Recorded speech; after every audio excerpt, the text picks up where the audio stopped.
Hello, Aaron.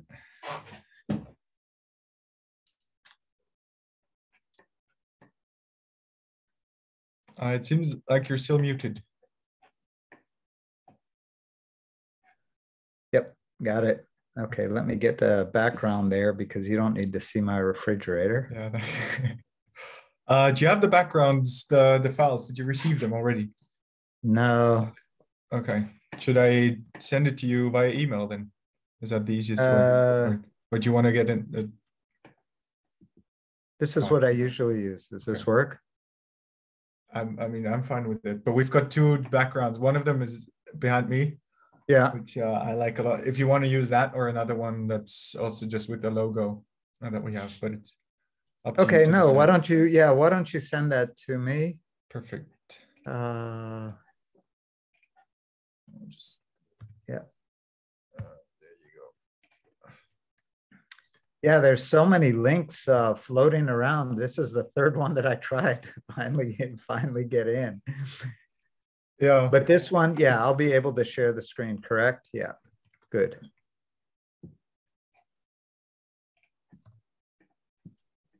So you should have, or I sent you an email. So you should have, or you should receive that in a minute. All right. And you've been following all the communications this morning, Frederick? More or less. I'm trying to keep my head on top of things, but so there could always be something that I miss. But I hope that if that's the case, I can improvise. Well, we should be fine. I think we'll be fine. Let me get this on the.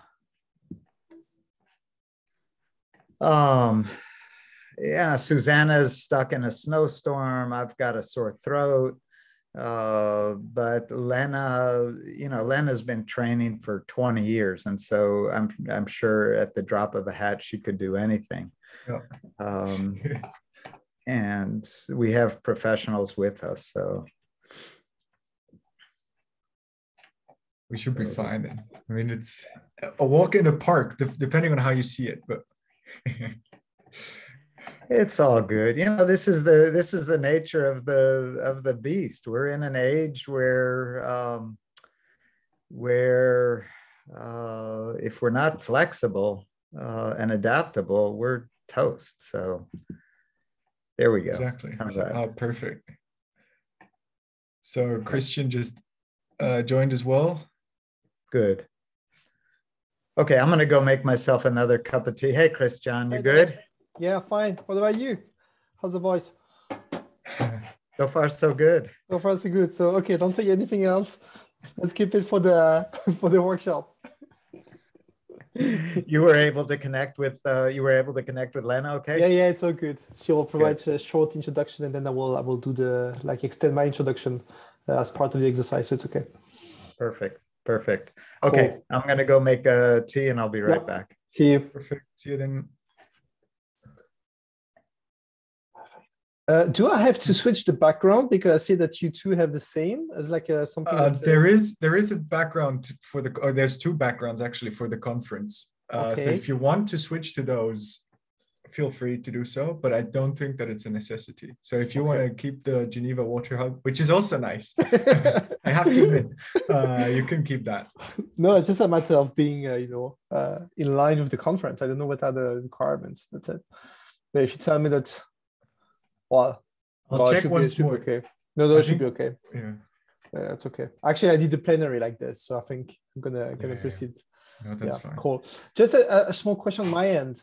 So we're gonna have the 3 breakout rooms for the first exercise of the session, and then I will have to send for each of the breakout rooms the handout of what we expect the group to do, and then a short text to be read by the group.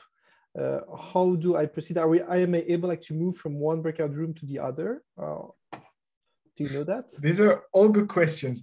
I'll make you a co-host. Yeah, all right.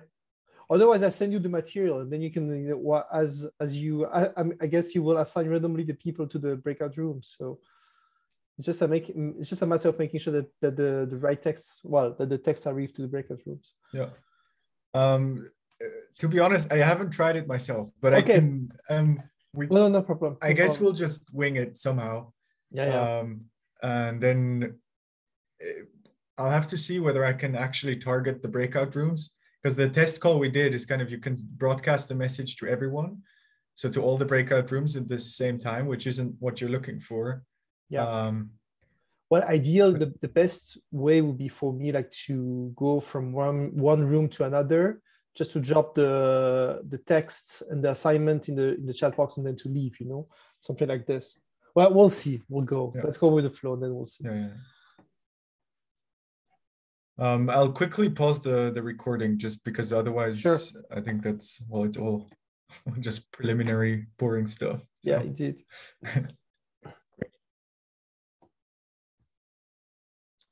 Greetings, everyone. Good morning, afternoon, and evening. We're extremely excited to offer this training session. To answer Hamza's question, it's about a 90-minute session. I'm going to turn it over to our panelists. Oh, sorry, a 3-hour session. My apologies. And I'm going to turn it over to our presenters right now, and we can get right into the action. This session is recorded. And if you have any questions, please give myself or Frederick a message and we'll be happy to answer them. So thank you all for coming, and we're really excited for this training session. Thank you, sir, for the introduction. I got scared at one point when you said in 90 minutes. I was like, where did I lose the other 90 minutes? Welcome, everyone. We're happy to see you. I'm Léna Salamé. I am affiliated to the University of Geneva and the Geneva Water Hub. I will be helping out during this session and making a couple of contributions with my colleagues, whom I will present and introduce as we go on.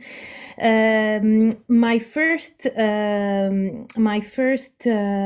obligation as the facilitator of this session is to send you this message by chat.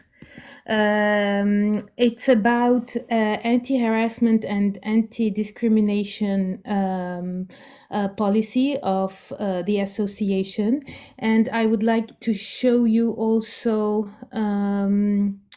the little, if I find it.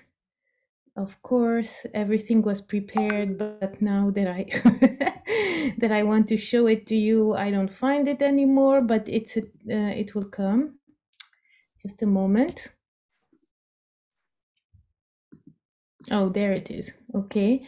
It's again about the same idea. So by registering and participating in this event, you agree to abide by the association's anti-discrimination, harassment and retaliation policy.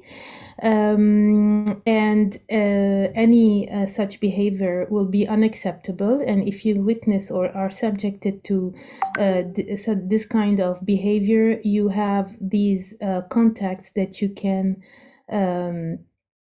reach out to, and all reports will remain strictly confidential. Okay.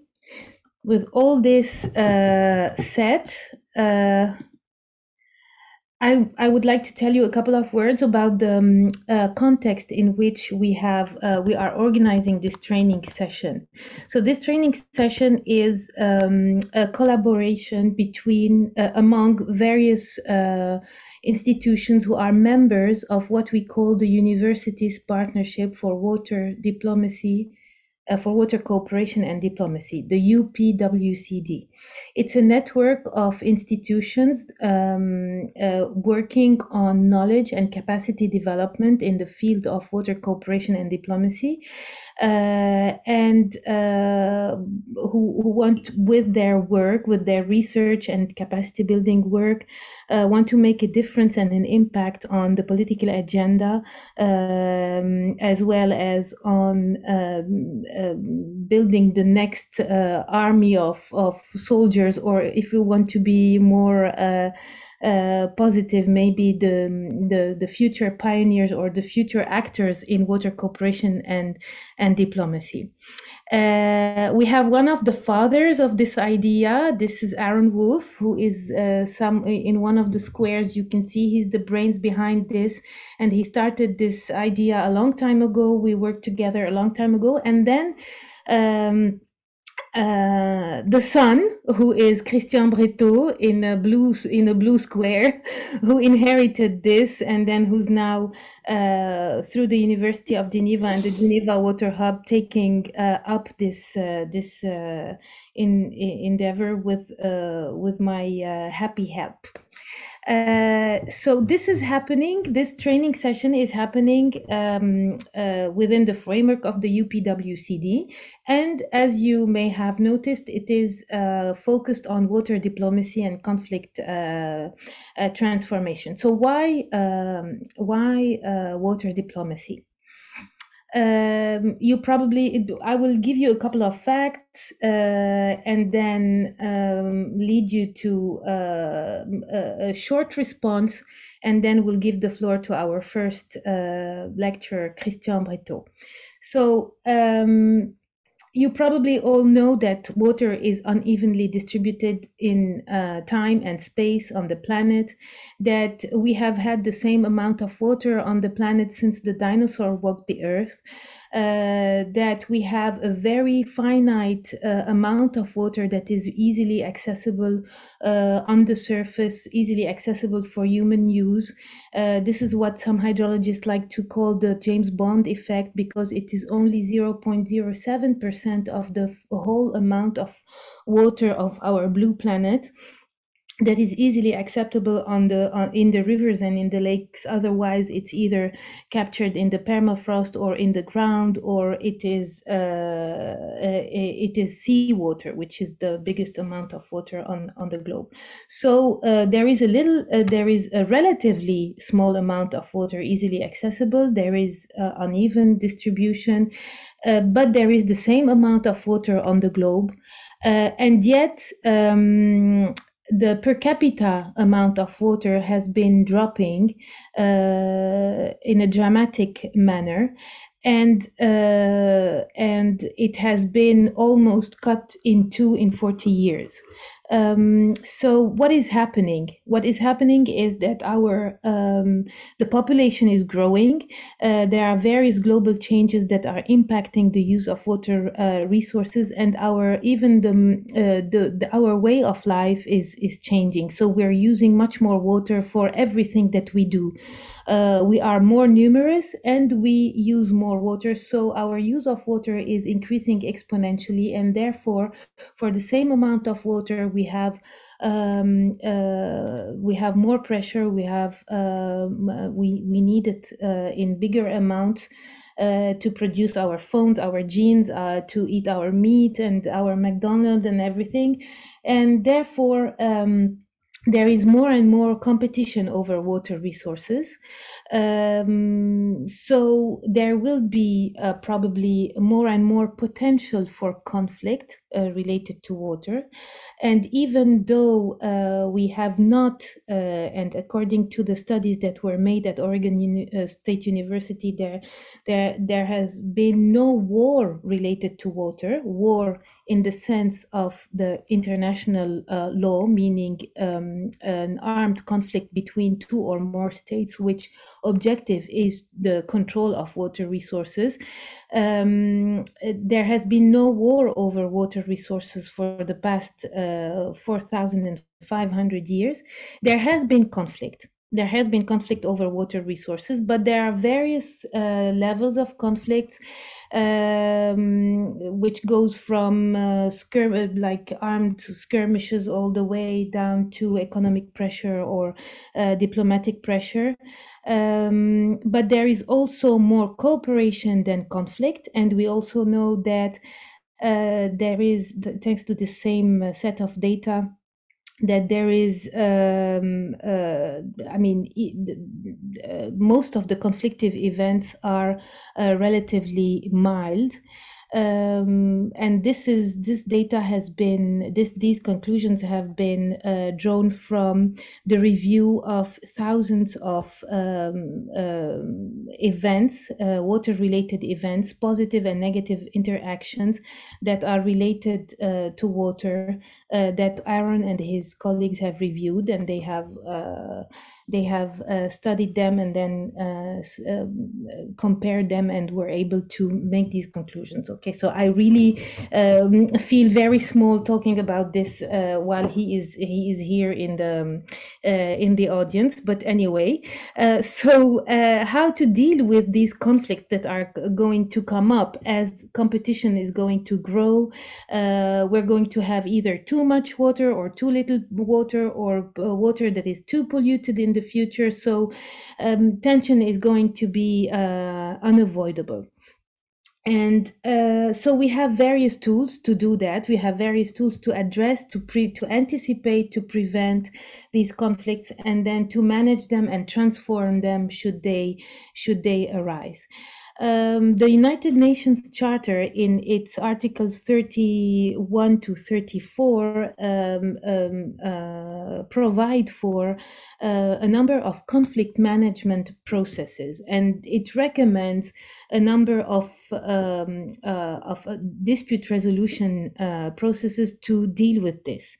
With any conflict that is puts two sovereign states in confrontation with each other. We also have a number of tools that are really specific to water, like, for example, the 1997 Convention on the non-navigational uses of international water courses, that also provide for a number of principles of general principles of law that and then a number of processes that should be referred to and used in times of conflict. We have the United Nations Convention of 1992 that was normally only applicable to the European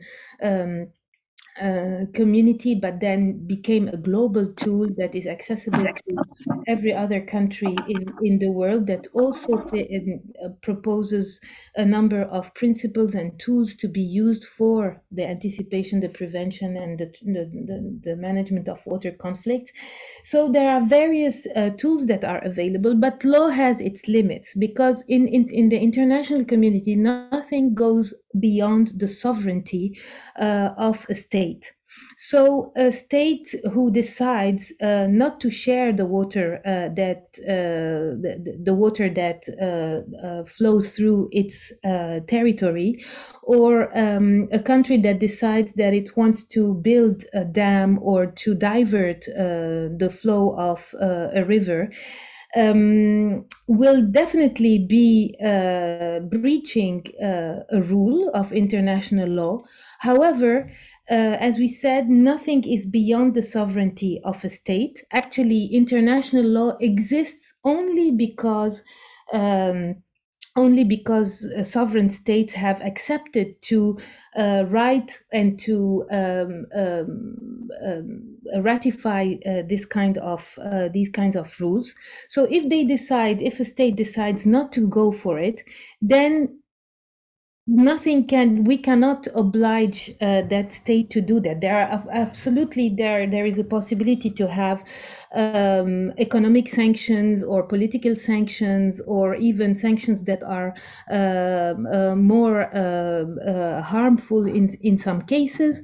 However, there is no international army, there is no international president, and then even the International Court of Justice decisions are only recommendations to such states.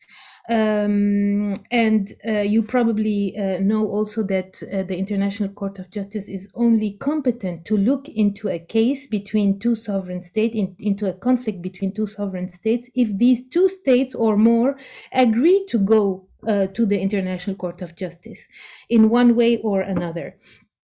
So there is a limit to international law, and there is a limit to international water law. And what do we do when we reach these limits and a state doesn't want, for one reason or another, to apply the rules that are applicable normally to sharing transboundary water? And we know that we have 310 transboundary basins in the world that covers almost 40% of the world's population. So there are lots of people whose lives depend on water that is shared between their country and their neighboring country. So what do we do? And this is where water diplomacy comes in. This is where all these processes that are cooperative processes come in and provide solutions, or provide at least the direction through which actors involved in the management or the use of water resources can work together or with the help of a third party to find solutions that are mutually acceptable. So water diplomacy is a process. Is any process whose objective is to find mutually acceptable solutions between parties that are sharing their water resources. And this water diplomacy process can happen at various scales and between different actors. And therefore, we find various definitions of water diplomacy. We find we can apply water diplomacy through various tracks, either the very official track, for example, between official actors of states, so the official representatives of states. This is what we call track 1 water diplomacy, or track 1 diplomacy in general. Then we have track 2 diplomacy, for example, when non-official actors of state come together, like the academic community, for example, on both sides of the border, who come together in order to inform maybe the official track. So there can be, they are not exclusive of each other, but they can mutually benefit from each other, these tracks. Then you have track 1.5, track 1.5 diplomacy, where official actors are brought together by non-official actors.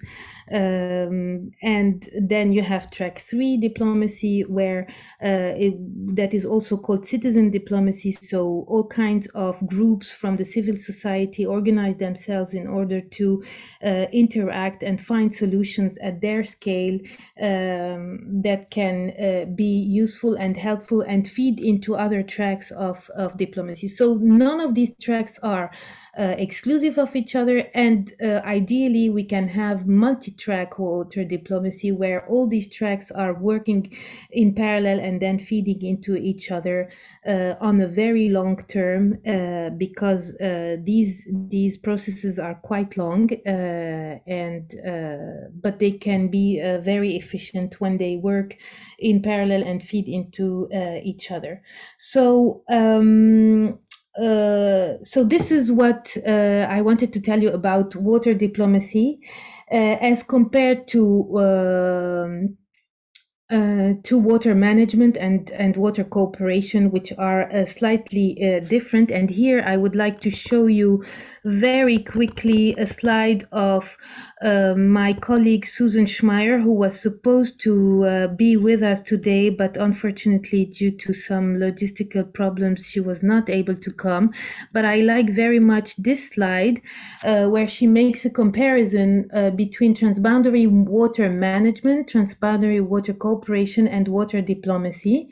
I don't need to read it. I'll just leave it like this. And in the meantime, I'll invite Christian Bréthaut, my colleague from the University of Geneva, who is also the scientific director of the Geneva Water Hub.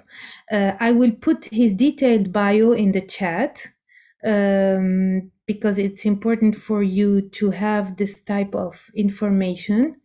Christian, the floor is yours.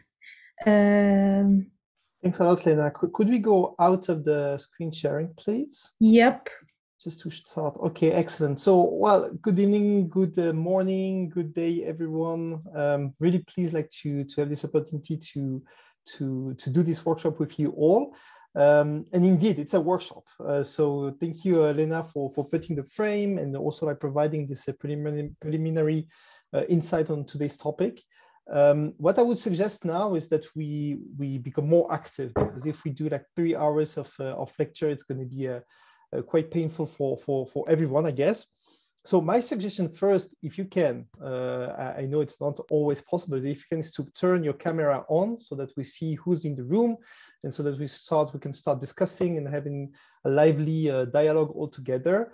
And then I'd like to also proceed by continuing the discussion that Léna just started. And indeed, we thought, okay, let's talk about water conflict and transformation in that workshop, and let's see what are the different tools that exist to deal with that kind of challenges, And as was indicated by Léna, there's multiple tools that exist to deal with water tensions, and water diplomacy is one of the tools that is out there and that we hear quite a lot about, actually, without having always a proper definition about what exactly the term means in practice.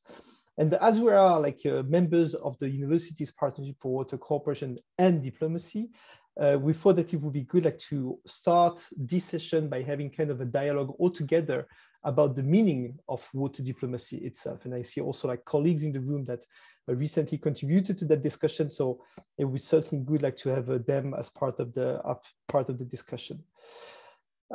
We saw with Léna's presentation that we have multitude of facets related to that terms, a multiplicity of tools also that are applicable at different levels and scales.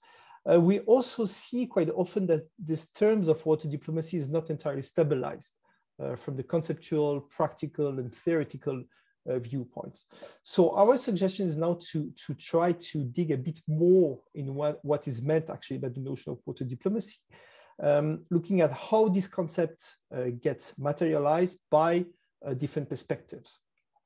And as you will see, the notion itself actually can be translated in different meanings with various visions that are there on how to implement such an approach, and also with sometimes different objectives in mind when using the concept itself.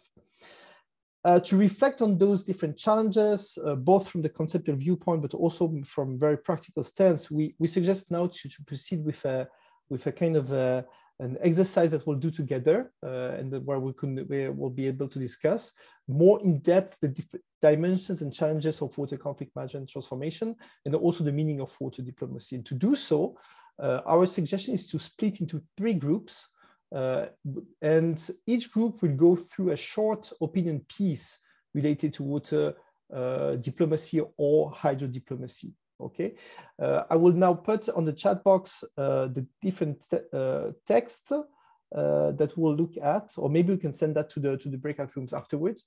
But the structure of the exercise will be as the following. First, I will invite you all to do kind of a short going around the table, just to see who's in the room and to whom you're going to talk to, but do that very quickly because we don't have much time. Then please read the piece. It should take about 5 minutes maximum.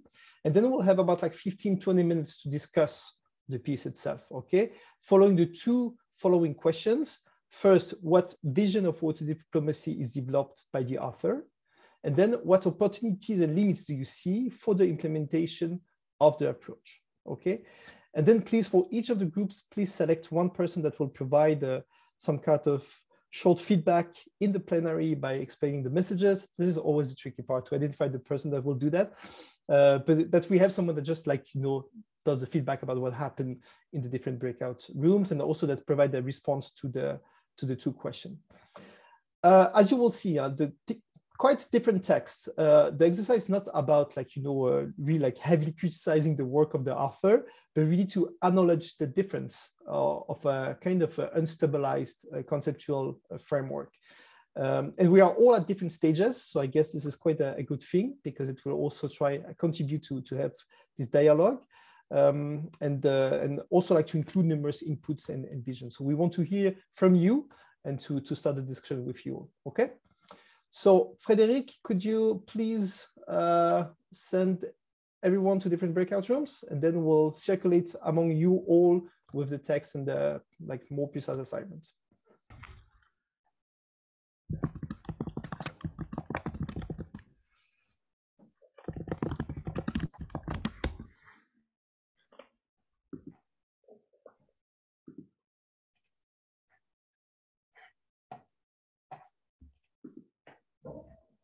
Okay, welcome back. I think we're all here. Isn't it, Frédéric? We're all back to the plenary. Perfect. Well, I hope you enjoyed the discussion. You all had different texts to read, different vision on the very meaning of water diplomacy. And as you will see, this vision is quite different from one group to another. So it's also quite interesting from a simple conceptual viewpoint to see this evolution and this diversity of vision. And also this may be a lack of unified definition of the meaning of water diplomacy. So I'd like to maybe ask all the group to just give us some feedback about the paper. Just say a few words about what was the paper about, maybe, and about what were your take based on the discussion you had. Shall we start maybe with the group one? Who's going to take the floor? I was volunteer. Yes, Jalen, nice. Lucky you. Yeah, we had a very interesting text from a perspective that I think it was different to what all of us understand as water diplomacy. So we got one from an American perspective on water diplomacy in Asia, so between Singapore and then Malaysia in this case, or at least related to Singapore. And I think for us, there were three things that really stood out, where the first one was, it was a very technical, like very technocratic idea of water diplomacy. Basically, we can solve all the water issues by just bringing in the right technology. And we as Americans have this technology, so we will give it to you. Which then kind of goes to the second point of water diplomacy basically being using water to further the interests of American foreign policy.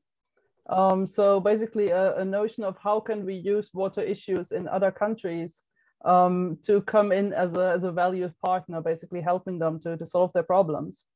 And that goes to the third point of what actually is the problem.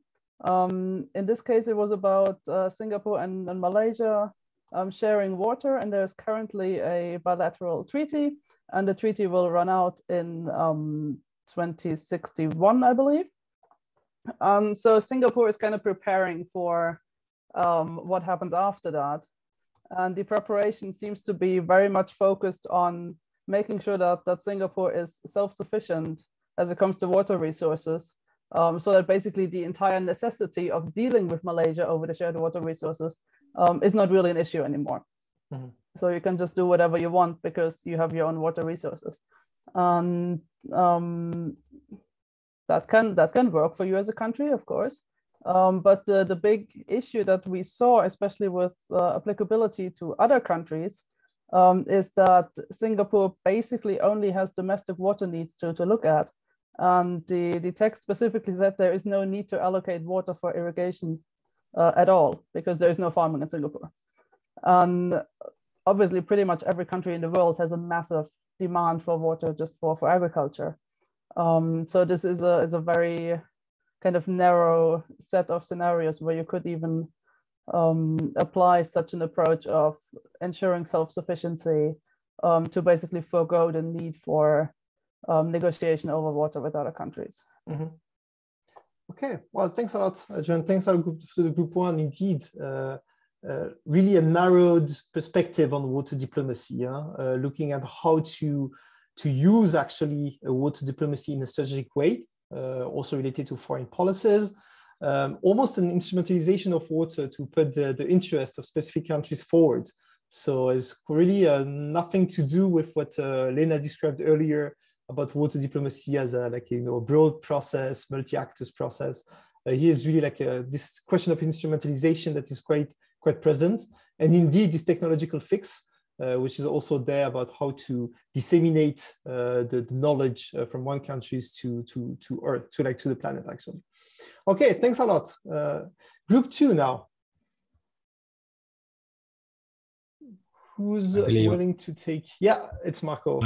I believe we were Group 2.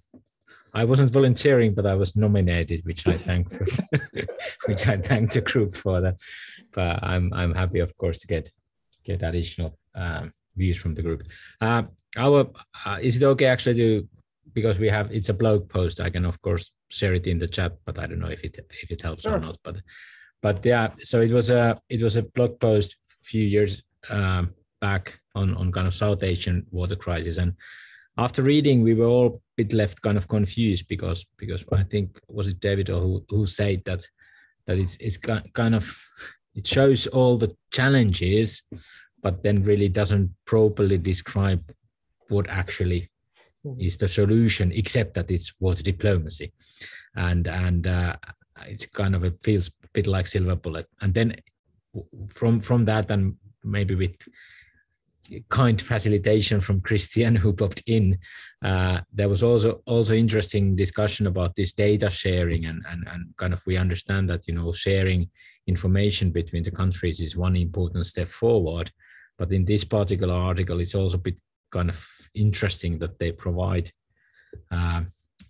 example of this kind of global data portal being the way forward, which doesn't necessarily address the actual political kind of key challenges between the countries. Obviously, information is always important, but I think our common take from this was that somehow the proposed solution wasn't really matching the problem that was kind of described, and what kind of, putting it in other words, you know, often talking about this more technical and political spheres when we talk about water diplomacy. So perhaps it was also that the kind of the solutions lie in the political sphere, but then the kind of the problem lies in the political sphere, but then the solution is bit kind of try to push through the technical sphere only.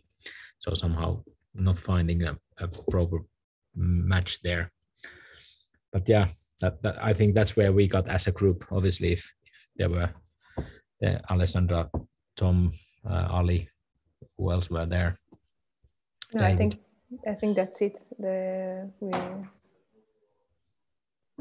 Perfect. Yeah. So indeed, I mean, you see already a slightly different vision compared to the group 1, something which is more, let's say, open to establish processes or to apply tools for water diplomacy, with notably this idea of a data sharing platform that is supported not necessarily by the countries in the region, but also by like external actors, so third type actors that would also intervene. Also this idea of water diplomacy as a silver bullet, as you say, Marco, which is quite interesting, that you see quite often actually. Let's apply water diplomacy without necessarily thinking about the challenges related to the process and to also the long-term perspective. So it's also it's really good that it triggers some critical perspective, because it's sometimes that you quite often see also like in those blog pieces and sometimes even in the literature. And as we discussed with the group, I mean, kind of a funny statement about the fact that through data sharing, you're able to depoliticize the situation. And actually, like, data sharing is a true political question, because there's like all the question about how much data do you share? How do you share them? What type of methods? Do you agree to share any data? So the politics is always there, despite the technical solution that may be implemented by, like, let's say, external actors. Okay, thank you. Thanks a lot to group 2. Group 3, the last one. Yes, I will speak. Joël, here we go. So our text was from the International Union for Conservation of Nature from 2022. So we had the concept of water governance, which is kind of the set of the rules And we had an important concept, which is the need for involvement of the civil society and multiple levels of governance. So this is the idea that we all use water, and that everyone should participate in the process of hydrodiplomacy. Usually it's too focused on the negotiation between two states, but we forget that there is other actors and that there is many stakeholders, and that we should integrate them in the process. And in the end, we talked about the multiplicity of agreements, which we have many treaties, but we also have formal and informal agreements with the local communities and other parties. So I think that's it. Maybe Luciana wants to add something. I think you made a good resume. That's right. Perfect, thank you. Thanks a lot, group 3. So as you can see, we're here totally on the other side of the spectrum, with something that is really broad, encompassing multi-actors, not only formal, but also informal agreements. So there's a clear link in the paper between water diplomacy and water governance, by trying to say that the two processes should proceed hand in hand, you know, and not one without the other. So it's really this idea of bringing everyone to the table of negotiation to some extent, which also poses some questions, notably related about how to deal with this complexity. If you have like multiple actors, multiple levels, formal, informal, it becomes super messy as a political process. So how to deal with that? How to deal also with this institutional fragmentation that has to be coordinated to some extent to reach to certain agreement at the end on how to share water and to allocate water between the different users. So you see 3 different positioning in regard of water diplomacy, which shows quite well the fact that the notion itself is not entirely stabilized, and that is quite useful to also to adopt some critical thinking while reading about water diplomacy in the news or anywhere else. Some lessons learned from my side before we move on to a well-deserved break. I'd just like to do some synthesis and lessons learned. First of all, we see that water diplomacy and hydrodiplomacy are unstabilized conceptual framework that varies quite a lot across actors types, objectives, and different backgrounds. It's also quite important to identify the types of actors that put this perspective forward, I guess, and also to critically assess the vision and objectives that are provided by those different actors. We see in the last paper that this approach is also closely linked to water governance, and that it faces kind of this ambivalence on how to conduct a process that relies on public authorities for the decision-making, but also depends from a wide diversity of actors, viewpoints, and concerns across multiple levels. I think that the papers provide 3 visions that illustrate quite well this spectrum of viewpoints, ranging from a quite narrowed perspective on water diplomacy as a strategy for the diffusion of one country's objective abroad, towards this wide perspective on water diplomacy as a process that contributes to inclusive water governance within and between the countries. And those different visions illustrate how difficult it is actually to deal with transboundary water cooperation, the various risks also of misunderstanding, instrumentalization, competing agendas, and difficulties for effective water diplomacy at the transboundary level. You have multiple visions about what it means in practice. This being said, I think also that the diverse nature of the notion of water diplomacy also highlights the depth of the toolbox that exists, the wide number of frameworks, solutions, and tools that can potentially contribute to water cooperation and, in fine, water availability and equity at the basin level. So in conclusion, before we move on to the break, water diplomacy focuses on resolving disputes and promoting cooperation with plenty of small steps that contribute to the building of an effective water governance frameworks at the transboundary level. And as such, water diplomacy also becomes a long-term process that contributes to constantly anticipate possible tensions and also builds a long-lasting regional stability. This is at least what I get from the reading of the three papers and trying to combine the different ideas. And to conclude, before we take this break, some work that has been recently done on contributing to discuss this conceptual framework. And I will now add some references in the chat box, so you can also have a look after the end of the meeting or during the break. And we have Marco that contributed directly to one of those papers, who's also on the call. So I invite you to go through this list of references. That is certainly useful to better understand what are the different visions of water diplomacy. Okay, so let's now proceed with a break. It's 47, so let's get back all together at 57 for the next section of the workshop.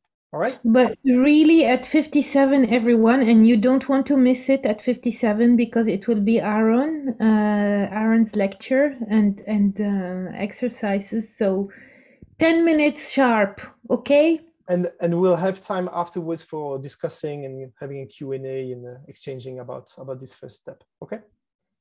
Perfect. Enjoy the break.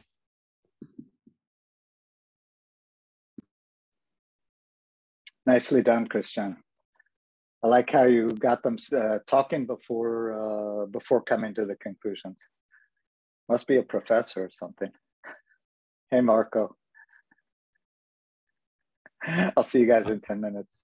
Hi, Aaron. I must actually apologize now when Léna said that we shouldn't leave, but I'm actually under my daughter's bunk bed, and it's 10 p.m. in Finland, and she has already said a couple of times, you know, when you stop. So I think don't worry, Marco. You know this stuff backwards and forwards. I think I need to unfortunately leave and let her sleep. But I really enjoyed. This was really nice. Thanks really for participating, Marco. No problem. See you soon. Good to see you. Take care. Thanks. Bye-bye. See you later. Bye. And indeed, Frederic, if you could share all the papers on the chat box for everyone, that would be super useful. Thanks. So I'll share all the three readings as I did for the. Okay, perfect. Thank you. I'll do that.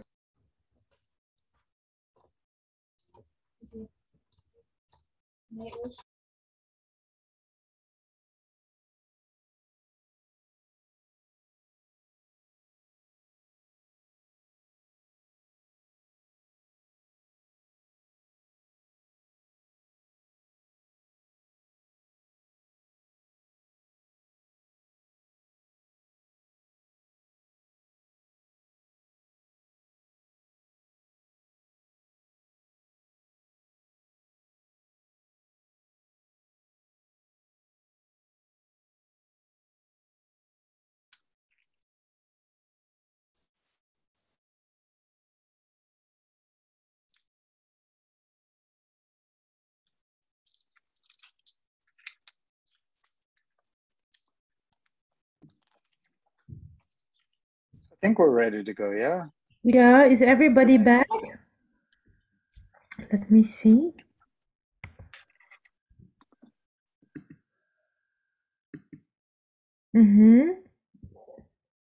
Hello, everyone. If you are here, switch on your camera so we know that you are here. Hi, Diego.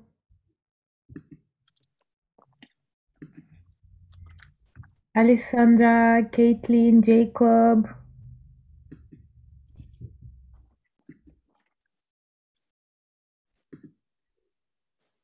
Thank you. Okay, Luciana.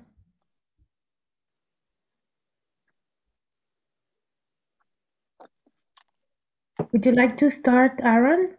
Sure, yeah, you bet. Thank you all for sticking it out. I know 3 hours on Zoom can be tough, but hopefully with the breakouts and the exercises, it makes it a little bit easier. And I wanted to pick up where both Léna and Christian left off. Léna, by the way, did not introduce herself and embarrassed me by calling me the father of something or other, including of Christian, which we all agree is not desirable, much as I like him. But we also should recognize that at the same time that I was starting, Léna was also running a very important program out of UNESCO called PCCP, and it was the first kind of systematic compilation of case studies and skills building, and really did remarkable work for the 10 years or so that she ran it. So we all got together, all of us educators, around this question of water cooperation into this partnership, and we welcome those of you who are at universities to join us. And I wanted to pick up exactly where Christiane left off. There is a temptation in the water world to address problems technically because they seem easier. And certainly when I got started, I got a master's in water, in hydrogeology, in groundwater. And the idea was I wanted to solve water-related problems. And so there would be a group of angry people around a water issue, and I would sit and calculate the solution, and I'd go into the room of angry people and I'd say, hey, people, you don't have to be angry anymore. I have figured out the solution for you. And of course, it just made them all the angrier. And so when I went back to try and figure out how actually these issues get resolved, where I started to focus is what happens in the room. We have a lot of theories around and approaches, political approaches and legal approaches, and you've heard from both Christiane and Léna that neither of them are robust enough to be able to solve the problems.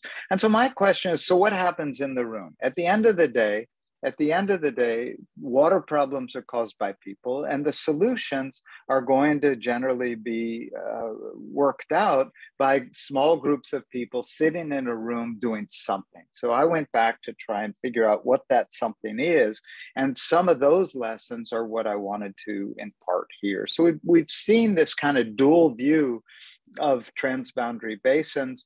The one on the left, where the only borders are the boundaries of the basin itself. This is the way water people see the world. This is the technocrats' view. Everything's connected to everything else. There are no politics. There are barely any people.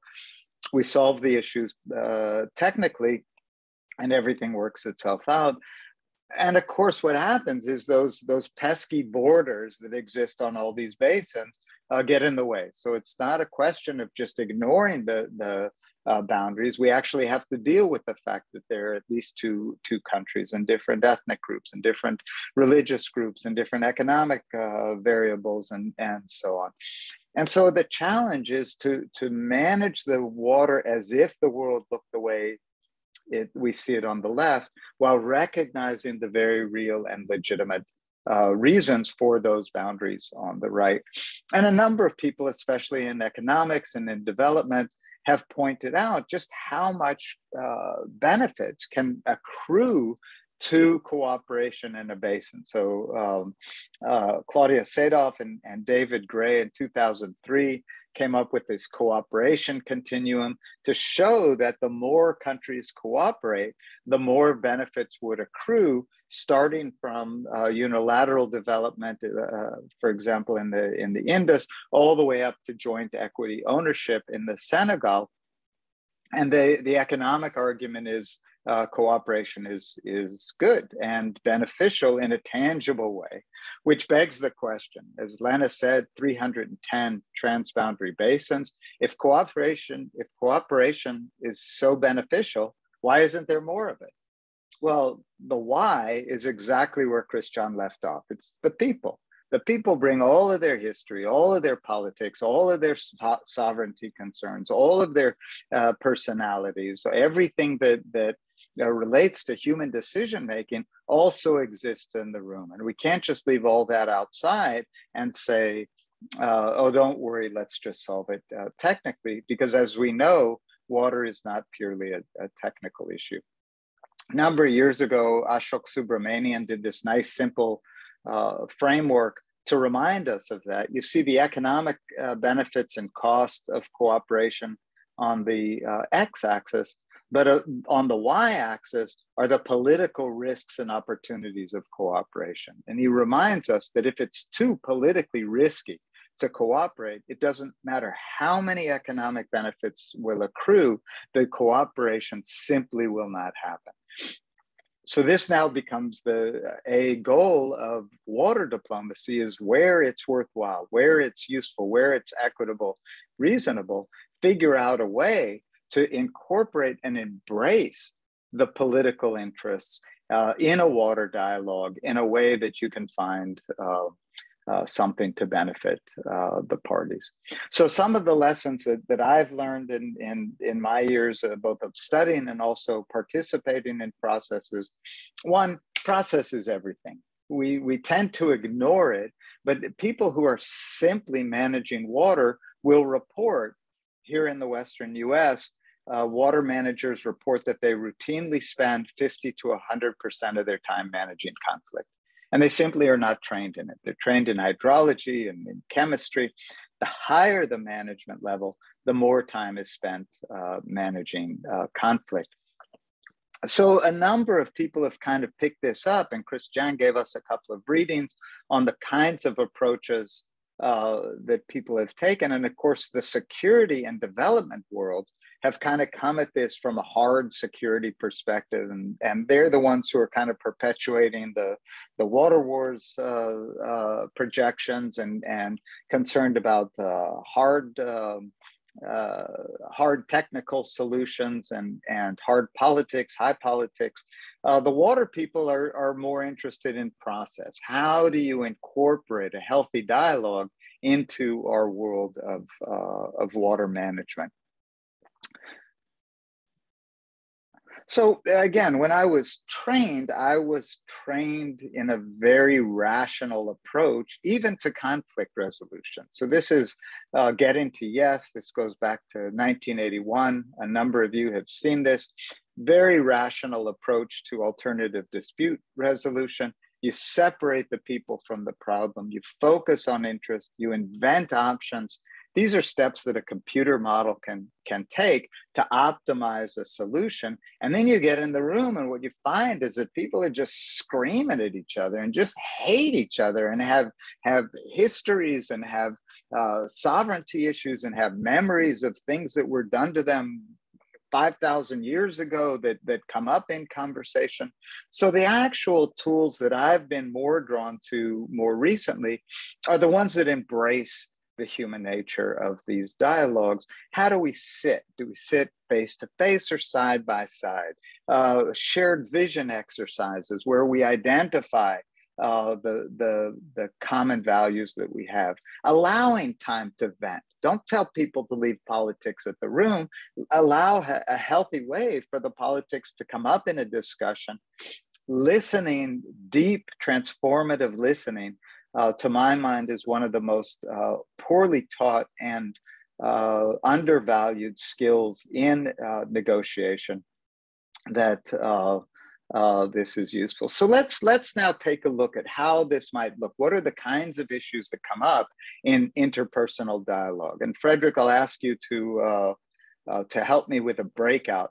To start with, just write down one or two things that trigger you, that get you emotionally frustrated, not something that evokes a trauma. This is not where we're going to start dealing with traumatic issues or experiences that you've had.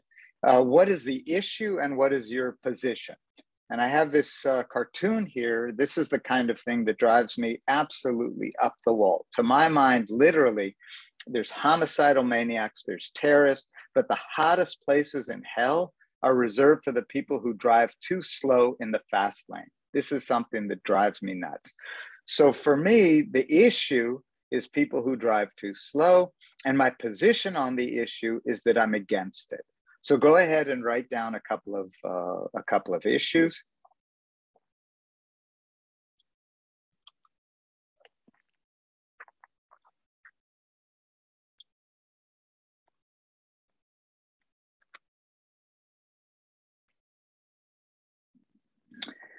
So we'll break you out into pairs, and in your breakout room, divide between a speaker and a listener, okay? Doesn't matter who's who, just to get a sense of the exercise. And in that room, it's going to be the listener that chooses a topic and a position from their list. So if I'm the listener, I'm going to say my issue is slow drivers. and my position is that I'm absolutely against them being in the fast lane. Then the exercise has two parts. The first part is that the speaker will speak against the listener's topic for 4 minutes as passionately as you possibly can. So if I'm teamed up with Christian, he would argue against my position passionately. He would point out that they're not bothering anybody, that I won't actually get there any faster, that they're just enjoying life.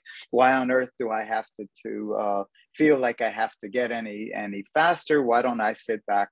And he can do that for 4 minutes passionately and persuasively.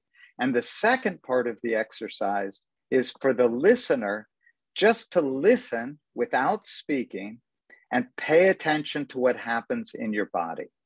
Okay, so we'll just do that once. We'll give you 4 minutes to do it. One speaker, one listener. The listener chooses a topic and a position. And Frederick, if you could break them into pairs, please.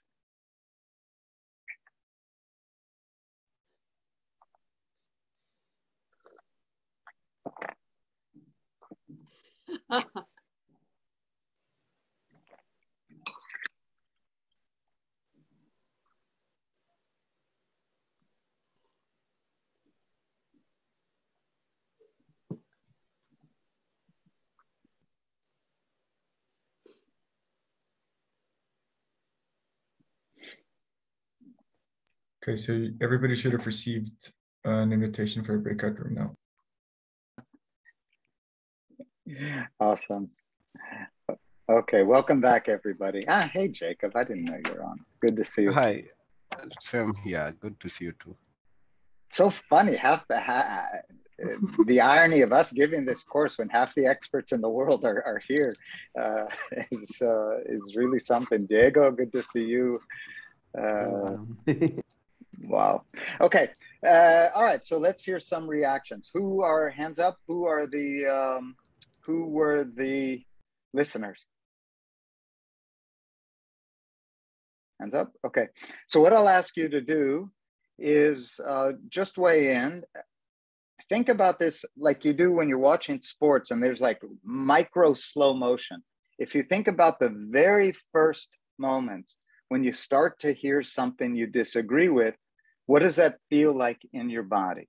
Forget about what you're thinking about. Forget about anything else. Just what's going on within your body. Hamza, you want to start us off? No, I think it was just, I started feeling really, it was ironic having someone defend something that I find it really ridiculous that no one should ever defend. So just the fact that the person was defending it, it made me laugh. So I couldn't really put myself in a serious scenario and really believe that the person was defending that, especially that the person started agreeing with me in the beginning before they started going into the speaker mode. So that was only just 1 minute of hilarious laugh for the whole experience. But I guess he did a great job, and the speaker for me was David Tsai. Okay, David, I noticed double dipping chips was your issue. I don't blame you. It's horrible. Nobody should do that. Alessandro, what did it feel like for you when you started? I actually totally misunderstood. So I did a very deeply analysis of his movements of the speaker, how he was lying. But and also I kind of had the same problem that I knew that he was agreeing with me, so that I didn't feel the usual feelings that I feel when someone is saying something I think is wrong. But right now, if I thought about it, what I really feel that I do is like I start to breathe very in a controlled way, and I really stack my eyes because I just start thinking of all the things I'm gonna say to the bank, and just feeling a lot of anger in general. Yep. So I'm going to come back to that because you mentioned a couple of things. You mentioned physical sensations, you mentioned rapid breathing, but you also mentioned emotions, anger.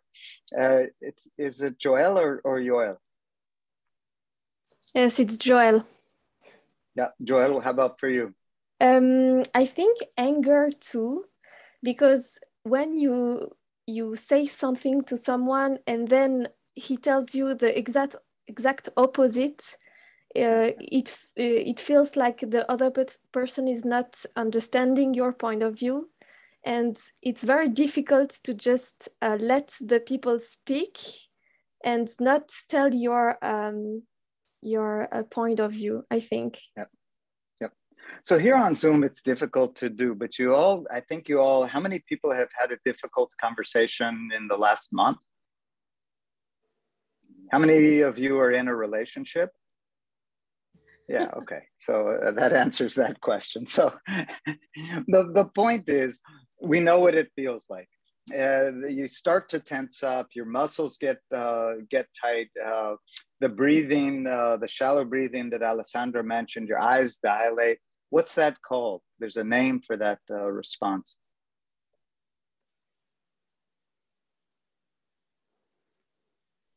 Anger. Anger comes next as an emotion, but the response we're talking about is fight or flight. It's a physical response.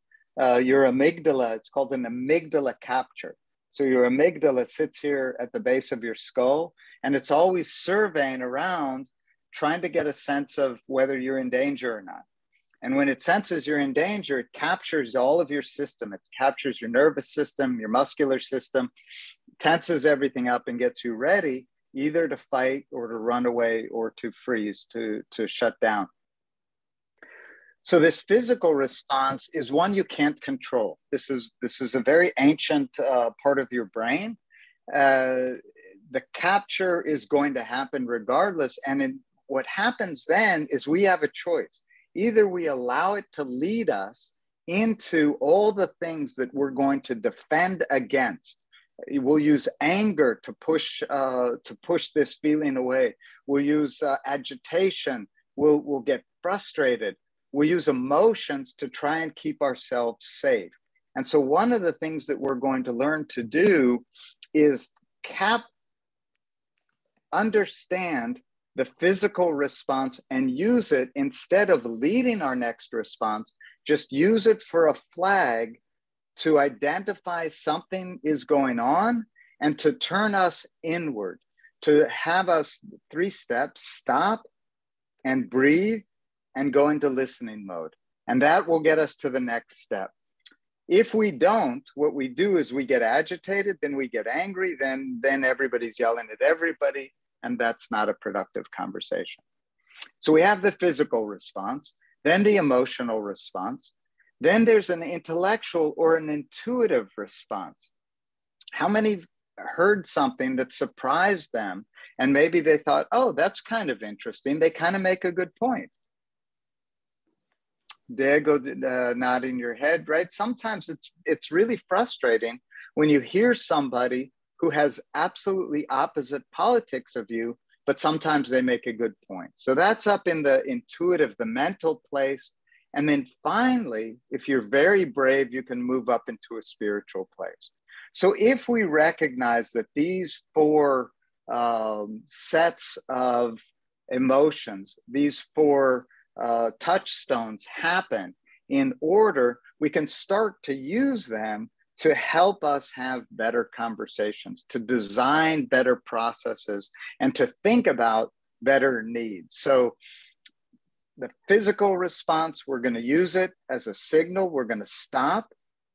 We'll go inward to focus on our breath and to move into listening mode to recognize that something's going on that's frustrating. We need to understand it better. Then to move to emotions, we're going to ask, what can I learn in this situation? What can I learn moves me past anger, moves me past a reaction, and moves me up into a mental place to where I recognize that I'm being triggered. I need to learn more about this situation. And finally, if we're very brave, we can ask ourselves, what do I share with this person? And recognize that regardless of who the other person is, we are connected at some spiritual place. So these 4 worlds or 4 touchstones, if you will. Does anybody recognize them from anywhere? Yeah, Léna, no, it doesn't count. Is it the 4 agreements, maybe?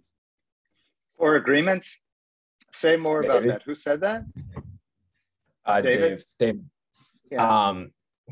I'm gonna butcher that, but it's like be impeccable with your word. Never make assumptions. And I'm gonna need I'll help you out here. I'll help you out here in a minute. You're talking about a Latin America structure. But Léna, what were you gonna say?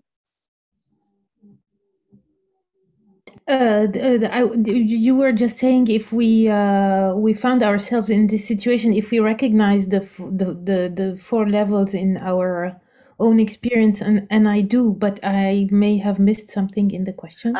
No, the question is, where do we find this structure in our daily lives? And so David brought up one from Latin America. Most people go to Maslow, Abraham Maslow, right? Hierarchy of needs, right? But it is, as David points out, it's much, much more ancient than Maslow. In my tradition, Moses went up these 4 levels up Mount Sinai. The temple in Jerusalem, when it was built, it was to recreate this guided meditation through these 4 worlds. The Jewish prayer service that said 3 times a day is a meditation. And if you look at the different prayers, it excites each of these different levels. We find this in Hinduism with Vishnu. We find it in Buddhism, 4 jhanas, the 4 sights that the Buddha witnessed, and in some traditions, Anapanasati tradition, when the Buddha found enlightenment, he was meditating through these 4 worlds.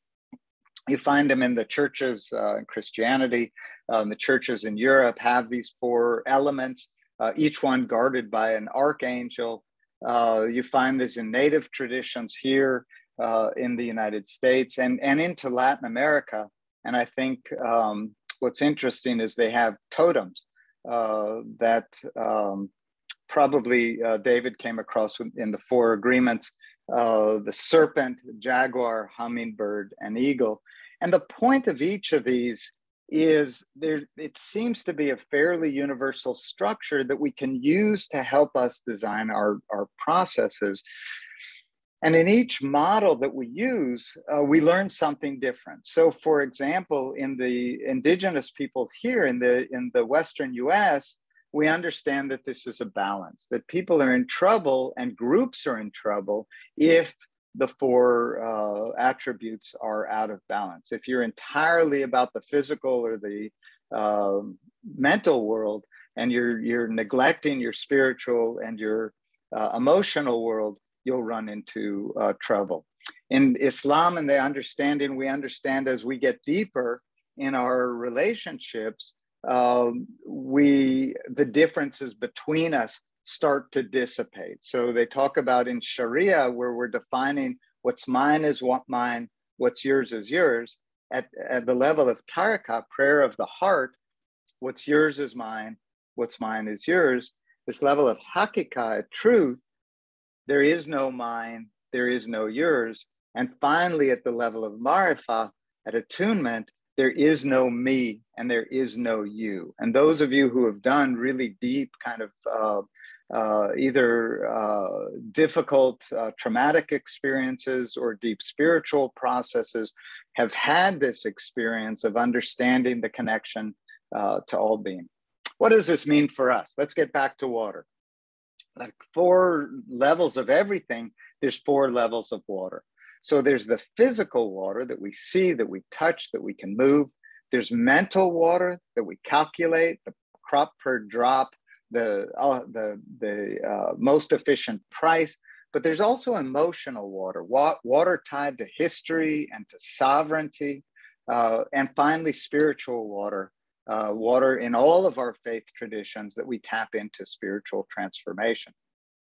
And so as Christiane shared with us in these readings, we in the West tend to favor public discourse around the physical and mental waters, anything we can measure, anything that's technical, but the root of the problem may well be the emotional or the spiritual water. And we need to get more comfortable uniting all four of them and thinking about all four of them if we're going to have the kinds of healthy processes that, that we need. So how does this work in practice? One, this idea of reframing. So often we're faced with water problems as if it's either or. Is it the environment or the dam? Is it upstream or downstream? And what we learn to do is shift our framing of the problem. Is this an old woman or a young woman? The answer is yes. How do we meet the needs of upstream Ethiopia while protecting the rights of downstream Egypt? Similarly, in Central Asia, upstream countries and downstream countries seem to be at odds unless we frame this as a problem-solving exercise. How do we meet the needs of one while protecting the interests of the other? I think we'll skip this in the interest of time. Interesting breakout. You can do this, find a friend, and you can do this on your own time. Find some of the most contentious issues of the day.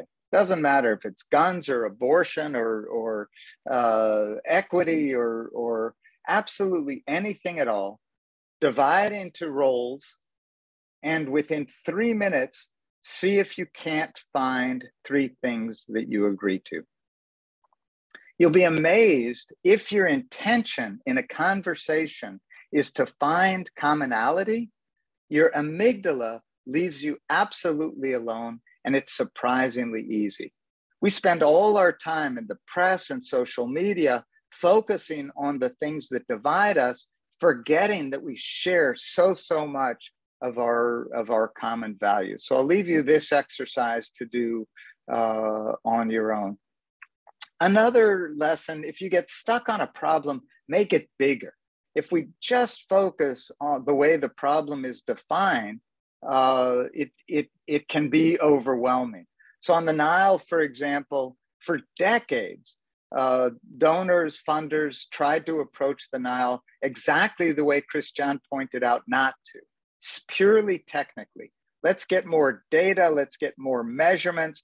Hydromet turned into Ndungu, which turned into Techo Nile. But at the end of the day, they still couldn't come to any agreement because the ultimate division was based on 3 words in the proposed text, which represented the entire difference between the upstream country's interest in equity and the downstream country's interest in protecting existing rights. So at the end of the day, all of these years of data, all of these years of measurements came down to 3 years, which were exemplified when Ethiopia started to build the Grand Renaissance Dam. And if we just focus on the dam itself, there's no way to go. Do you build the dam? Do you don't build the dam? A lot of tension, a lot of frustration, a lot of politics. But if we zoom out and we say, okay, how can we grow this basket of benefits? How can we think more broadly about hydroelectric facilities throughout the region? Are there efficiencies that we can develop on the White Nile that may be helpful and free some of the pressure up on the Blue Nile? And the farther we go out, the less critical the dam itself is, and we can develop baskets of benefits for the basin as a whole. The other approach is the opposite. If you get stuck on a problem, make it smaller. What that means is nuance the problem. So many of the divisions that we have are around words that we think we know what they mean. So when we say, in the US right now, protecting voter rights, one side means one thing by voter rights, the other side means the other thing. If somebody talks big lie. One side means one thing, one side means the other. And it's true in the water world, in development, in efficiencies. One of the ways to approach this is to nuance the problem, to really identify in great, great detail what the problem actually is. And so here we're going to do another quick breakout.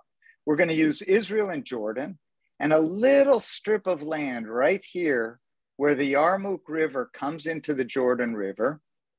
This was Jordanian territory when Jordan was created, and then Israel gained independence. So it was originally Jordanian.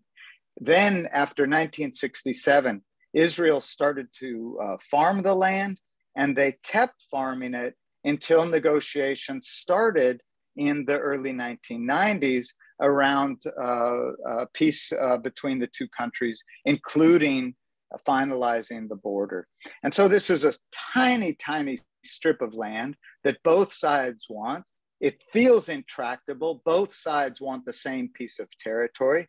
And Frederick, if we can divide up everybody again in a moment, and what I'll ask in this breakout, one of you will be Israeli, one of you will be Jordanian.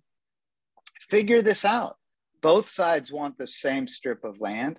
Identify the problem and see if you can solve it. And you have, I'll be generous. I'll give you 4 minutes to solve the issue. Okay? Go get them.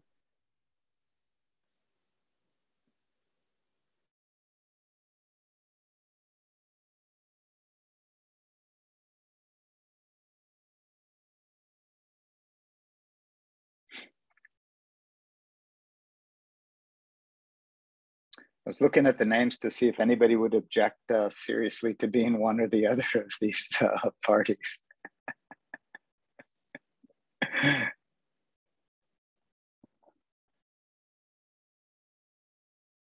So I'll finish, Idrees, I'll probably finish in 10 minutes at 1:45. And that should give you easily 20 minutes. And then Léna, it'll give you 25 minutes to Okay. Do we have a break after Alan's suggestion? Ah, crap, yes. Never mind. You have 3 minutes to present Helmand. No, that's okay. No, keep the same time, Idrees. It's okay. It's okay. I'll try to present and I think we don't have to take like 25 minutes for the conclusion, no? Like No. we can proceed. Yeah. We'll take whatever time is left to ask them if they have more questions or whatever, and then. Yep. I'll finish this quickly. I forgot about a break. No, don't worry. Take your time. They're enjoying it. Yeah. We're having renovations done in our house. So outside of these little earbuds, all I'm hearing is. Oh, I'm so sorry. Okay. Somebody started to say something. That was what? That was a lot of fun. Thank you. Did you solve it, Caitlin? No. How did you define the problem?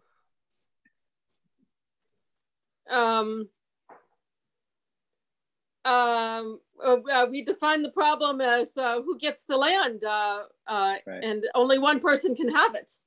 Yep. Yep. Who else? Somebody else describe how they defined it. Yeah, go ahead, Jacob. We looked at what is the current situation, and then we were like, okay, finally, for us, the interest is the revenue. So if they continue farming on the land and they can contribute to our revenue, then we can still maintain the farmers to be farming, and they contribute to the revenue that is supposed to be coming to us. So that is how we resolve the issue. Nice. Yeah, Joelle, how did you guys define it? So I was Jordan side, and we thought that Jordan wants to be recognized as the owner of the country. So we decided that I would have the territory and Israel would have all the economic benefits from the country. So I let Israel cultivate the country, but in international law, I am the owner of the country. Very nice. I'm guessing from your name that your roots are in that part of the world. What, sorry? I'm guessing from your name that your roots are in that part of the world. No? Yes, yes, exactly. I thought so. Okay. Ali, how about you? You have your hand up. Yeah, hi. Hi again. During the discussion, I reached a question, if I may ask it. The question was there a treaty or a pact that the Israelis, you said that the Israelis had farmed it until peace talks started in the early 90s. Was there a talking treaty about it or not? Nope. No, just a border. Everybody recognized that the sovereignty should be Jordanian, but the question is, what do you do then? So exactly right. What you guys did is exactly what the negotiators do. On the one hand, it looks intractable. One piece of land, two parties both want it. And now let's dig a little bit deeper. And exactly what Jacob started to say, that you can generate resources from the land. So dig deep, deep, deep. What does that both sides actually want? And Joel came up with it. What does Jordan want? Jordan wants sovereignty. Jordan wants the world to recognize that they are the rightful owners of the land. What does Israel want? Israel wants to keep farming. Is there an agreement? Not is there an agreement how both sides can share the land, but is there an agreement where Jordan gets sovereignty and Israel gets to continue to farm? And the answer to that question is yes, absolutely. The flag, the land was returned to Jordan, and you see the Jordanian flag flying over the little strip of land. And then Jordan, from a position of legal right and strength, turned around and leased the land back to Israel for 25 years. And that 25 years finished a couple of years ago, and it went back to Jordanian sovereignty entirely without any conflict at all. So this is what we do, what we learn to do in the room. When people use a word, let's find out what it means. Let's elevate the conversation. Let's bring in the fun of water. Let's think about festivals and the spirituality of the river and all the things that really attract us to water in a way that that we don't relate to other sets of other resources. So this is where I wanted to end, just reminding us again, just as Christian and Léna started, this is not simply a legal problem. It's not simply a technical problem. It involves people and trying to identify the benefits that they can develop together, and mostly the values that they share in a way to enhance dialogue between them. So I'm going to stop there, and you'll get the chance to hear from somebody who's in the room, who has designed these processes and represented his country in the dialogue. But maybe we'll take just 2 minutes for questions now. You'll take a break, and then when you come back, you'll hear from Idrees Malyar, and then we'll do a larger discussion. But any urgent questions just now?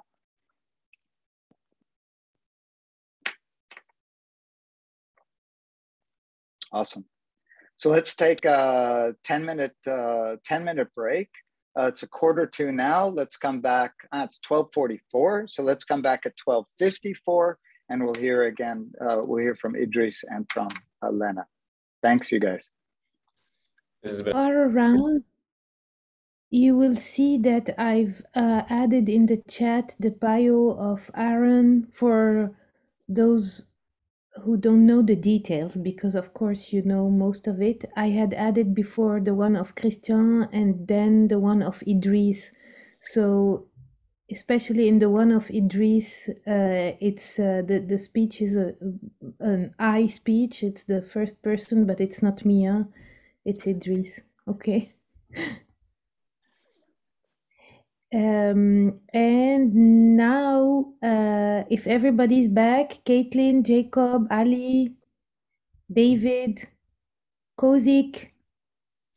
Is everybody here? Okay. So Idrees now will share with us his own experience about a case study where he was involved and that he knows very well because of his various roles and jobs. Idrees, the Zoom is yours. Thank you, Léna. Thank you, colleagues. First of all, very glad to be part of this training and happy to meet all the participants. It's difficult to talk after Aaron, but I will try to make the best of these 20 minutes that I have. So as my intro is there, just to highlight it, I was part of the negotiations team from Afghanistan side with Iran and Turkmenistan. Not in all of it, but for the time of 2 to 3 years.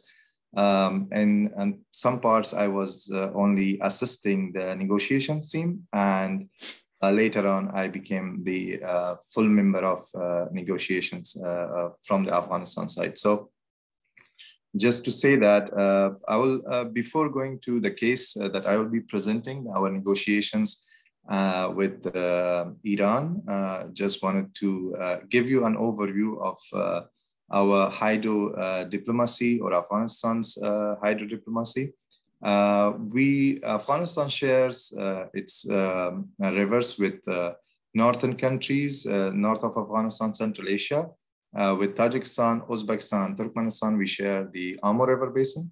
With Iran, we share Hari Road and Helmand, and with Pakistan, we share the Kabul River Basin. So that's almost 98% of Afghanistan waters is transboundary water. So that gives you a sense of how important transboundary water resource management or hydro water diplomacy is for a country like Afghanistan. So having these three sorts of neighbors, which is Central Asian countries, three of them, Tajikistan, Uzbekistan, and Turkmenistan, and then having Iran on the west side and Pakistan on the other hand, Afghanistan started its negotiations with Iran for two main reasons. First of all, we had a treaty.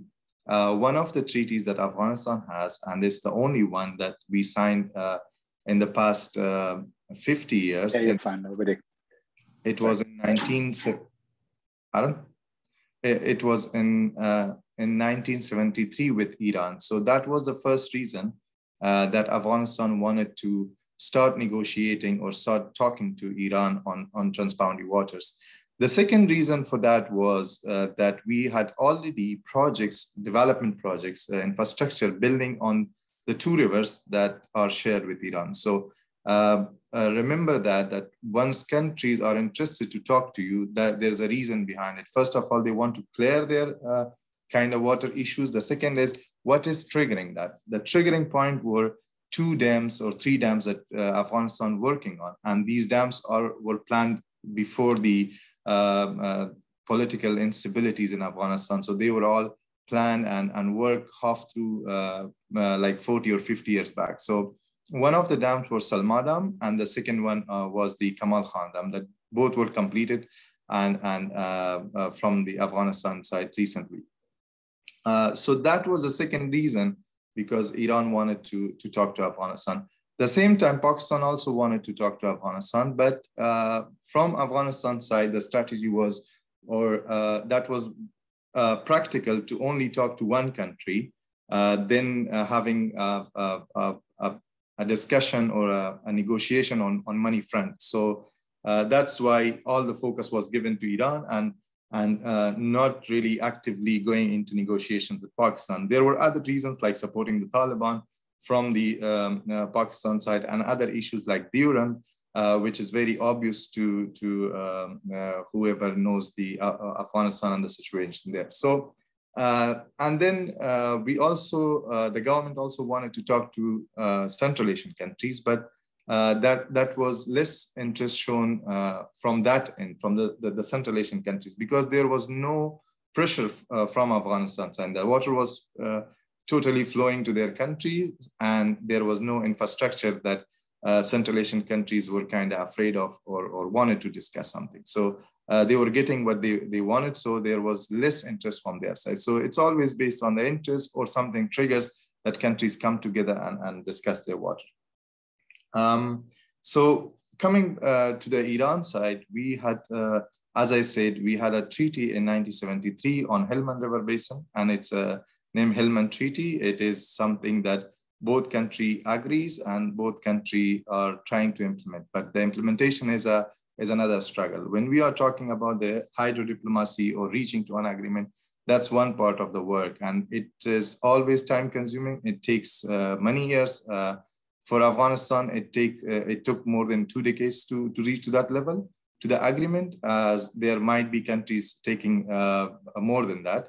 But once you reach that agreement, implementing that is another issue. Like from 1973 till today, we are not able to implement the treaty as both the country wanted. So there are reasons behind it, maybe political instability in Afghanistan, or the extra usage of water and benefits to Iran side and to not be able to implement the treaty. So one channel of negotiation was to how to implement our treaty from 1973. That was one line of negotiations that the country had with Iran, and there was a proper setup, an institutional setup where we had a commissioner and deputy commissioner from both the countries, and they would meet on regular basis. So they had till today, till the last government was there was 23 meetings from the first day till the last day of this government. And then I heard that there was the 24th meeting of the commissioners. So they meet regularly to discuss how and where to start the implementation and share the concerns with each other. So that was one part of it. The other part of the other channel of negotiation with Iran from the government of Afghanistan was a strategic cooperation or strategic agreement. The strategic agreement was something decided at the leadership of the two countries that they will discuss Afghanistan and Iran's water together, like putting Helmand plus Harirod Murghab River Basin together to discuss that. And that was part of a package. The package was 5 things to discuss. First, we had security issues, economic, culture, immigration, and water. So they kind of brought all of it and named it a strategic agreement. So that strategic agreement had 5 committees. One of the committees was for water. We know others were important, but from my understanding and from my knowing the situation, water was something that Iran and their part was looking for, because other agreements could break in 5 years or 10 years, or the situation changes. But what comes for water and the water agreements, from what I know, they last forever. Most of them are once you sign it, you are into those agreements, at least from where I come. So that was the interest from the side. And what was our interest on that from that side was, from Afghanistan side, was first of all that Iran government stopped supporting the Taliban, which was a force. Iran government could help with the immigration matters, could help with economic projects, and also it was also a regional dynamic. Afghanistan or the president wanted to be less dependent on Pakistan and kind of work with Iran. So that was another case.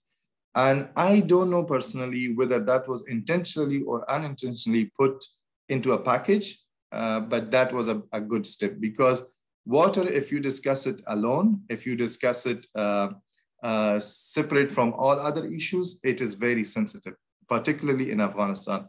Just for the sake of information, our prime minister back then, when he signed the treaty, after a few years, he was assassinated just because of the treaty he signed with Iran, and he was named as the water seller.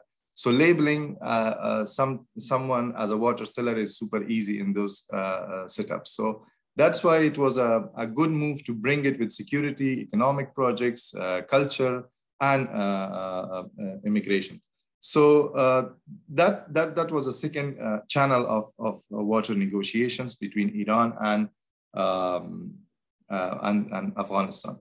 So where we reached from there, so with the Hillman Treaty, the commissions were working with the second channel. We reached to a level that we said on the Hari Road, especially, that both the countries, after a few meetings, we reached to a level that both the country needs to work on its data and information collection on unilaterally. Like Afghanistan would gather their own data, their own information, because on that part of the world, particularly in Afghanistan, we lack data. The data is not as important as the political will, but that's something that kind of changes the political will, even if you provide them in a right policy brief. So both the countries agreed that both sides will do the data collection. Then the second step was to share those data. And the third step was to go with a third party which studies the whole basin and comes up with a solution that how we manage the water. The aim of these studies and these steps were to implement the IWRM in the basin. So that was the starting point. By the way, negotiations with what I have witnessed was not technical. So anything we discussed was an entry-level kind of negotiation, though we were sitting for days discussing things, but that was not, we didn't went to data. We didn't went to how much water is there, how much spend where, and how much I need. It was totally a political kind of negotiation, starting stuff to pave the way for technical negotiations. And we are still at that level. I don't know how the Taliban government would take that from here, but that's the situation where we were. Just to, for the sake of time, I will also touch a little bit of on the problems. If there is any question, then I will come to that at the end. What problems we have faced there was from the Afghanistan side was knowledge and capacity. So that was a big fair. Knowledge in terms of the negotiation, knowledge in terms of how good we were in on the diplomatic side and capacity-wise, and then on the data, we didn't have that data. So that's something that we lacked and we had problems with. But on the other side, Iran was very good because they have these international negotiators who have been negotiating for their country for ages now with the US and other countries. So at the beginning, that negotiation skills were something that was a problem, but later on we kind of the government worked on its team building, scenario building, and also practicing the negotiation itself. So that's one part that I have noticed as a problem that we needed to work, and that was necessary to reach to an agreement. And then another problem from Afghanistan perspective was domestic support. As I said earlier, it is a very sensitive issue, and there are people will be against any sort of negotiation if we go only discussing water, because from an upstream country's perspective, it's always our water and it's not shared waters, because they don't understand the concept of most of the common people that is shared water or it's transboundary river. There is a right from a downstream country. So that's a little bit tricky and difficult to discuss, particularly in a setup like Afghanistan. So the other problem to Afghanistan was the upper hand of Iran in terms of their economic power, in terms of their security powers, and in terms of the immigrants. So these all cards were on their side. So Afghanistan was in a way kind of responding to show that they want to cooperate, but still wanted to make sure that they don't lose or sell our water cheaply. So that was the concern that Afghanistan was looking for. But still, they could. The team could manage to a level to negotiate a respectful kind of agreement. Though that's not an agreement, there were just meeting minutes were signed. But that negotiation overall was something that I could say that Iran had an upper hand. So from the room that Aaron was talking, once people are inside the room, how the negotiation setups are. I think from Afghanistan side, the team had more of a kind of open hand. They were given the right or the openness to reach to any agreement that was looking good to the team, but still the team wanted to check that before signing anything, that the documents will go to the president office or the security advisor office to just see the writing and the terminologies and all the other stuffs before signing that. But I saw some of the countries, not in this Iran setup. I was part of a negotiation in Germany for a climate change project. Just coming as an example, one of the Central Asian countries with us, they had their representative, but they didn't have the authority to agree with very little things. So they had a huge problem while negotiating, that they will come to a point and then they will leave the room, go back, talk to their minister and come back. So that was taking a lot of time and it was not a good feeling as a negotiator to have. So that's something I think Afghans were good at. They had that openness and they had that authority, but with the others, that's a little bit tricky for negotiators. So I think that's all that I could share at the moment. But if there are any questions, I'll be happy to answer. Just in terms of conclusion, I think in the region that we are, Afghanistan, within the South Asia and Central Asia, and also with Iran, we need more to focus on regional cooperation, particularly to water issues. And for that, I think we need at this level to have a good start. We need on technical kind of data collection, because that's what at least lacks from Afghanistan end. And then maybe giving it more focus to the hydro diplomacy or water diplomacy in order to reach to those kind of goals that the country set for itself. By the way, water is not just the water we don't negotiate it for water's sake. It's much more beyond water coming to those negotiations. So that's it from my end. If there are questions, happy to answer. Thank you.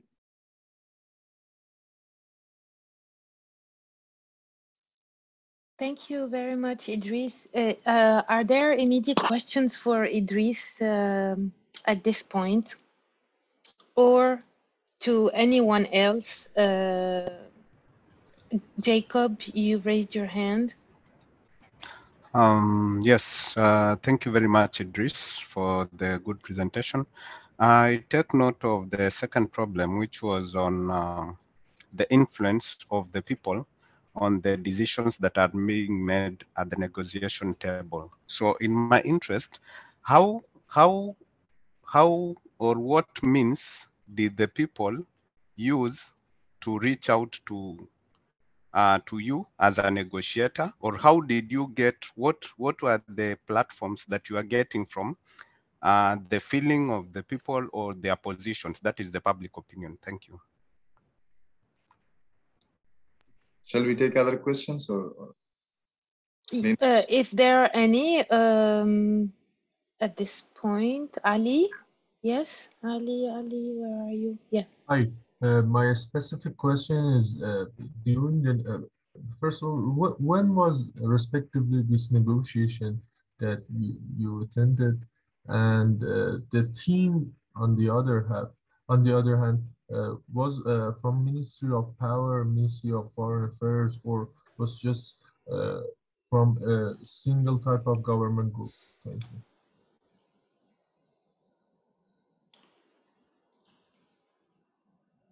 Maybe Idrees, you can go ahead if you're ready. So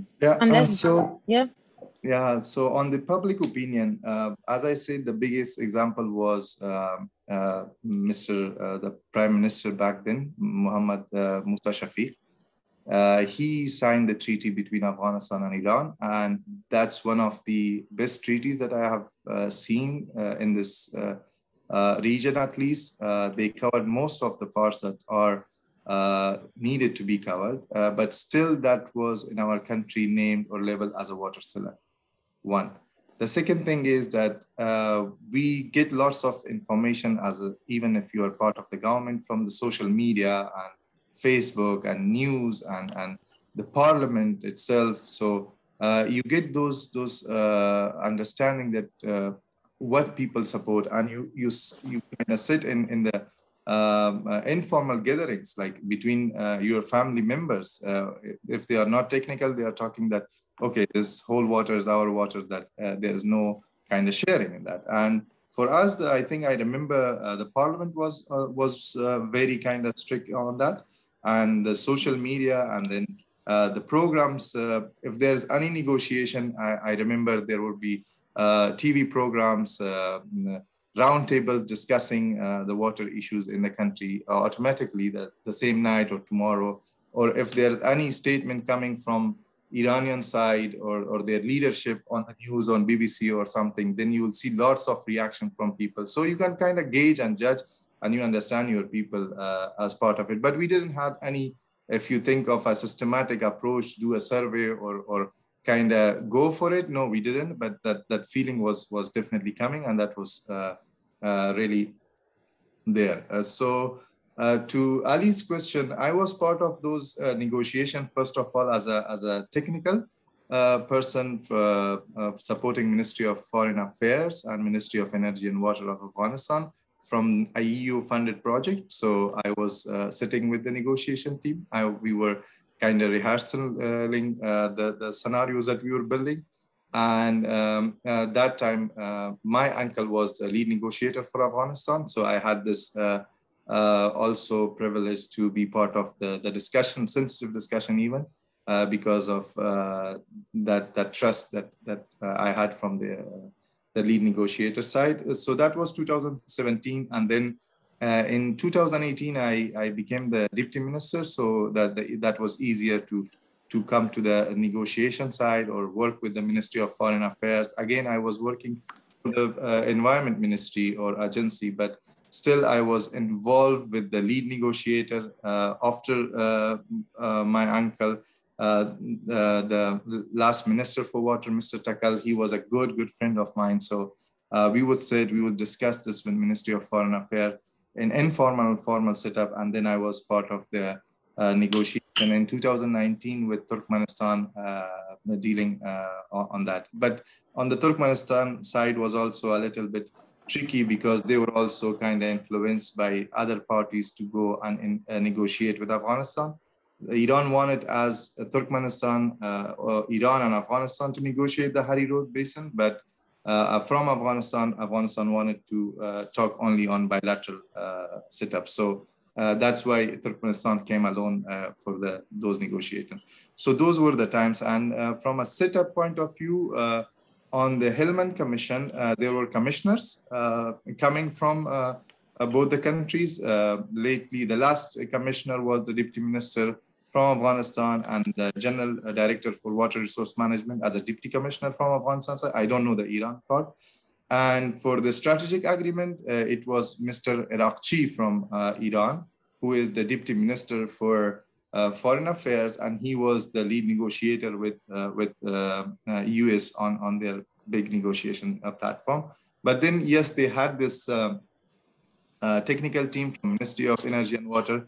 Their commissioners were also part of the strategic negotiation. What was difference between the two teams? Afghanistan had engineers leading the negotiation.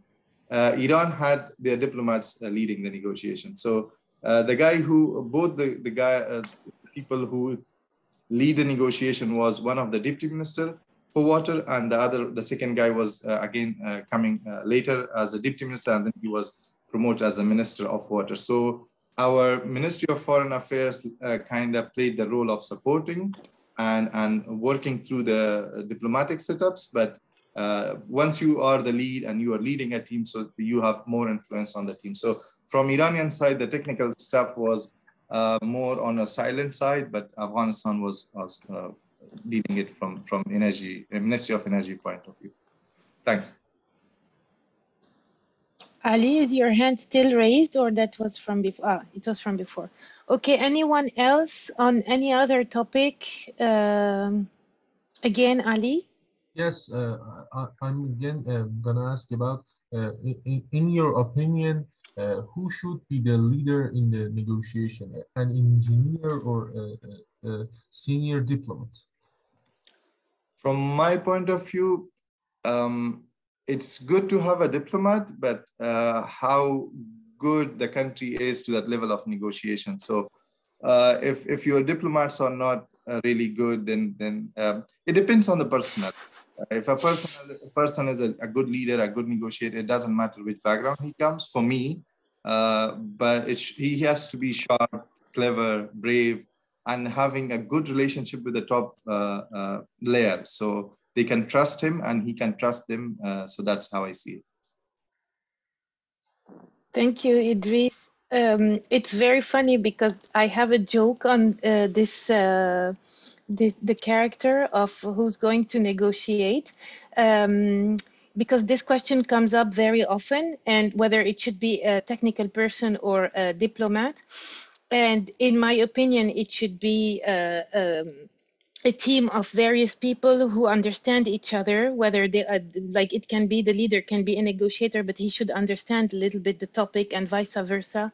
And as our beloved spiritual father used to say in UNESCO, because we used to have a mixture of diplomats and technical people, but each representing different countries. And he used to say, I'm fed up with these diplomats who don't know the difference between a bicycle and the hydrological cycle and the hydrological. So actually you need diplomats, but they have to be well surrounded, and they have to understand the topic, and vice versa. If you have technical people who are leading the process, they cannot come and not know anything about the process, anything about cooperation and collaborative processes. And yeah, David, you raised your hand before I wrap up. Go ahead.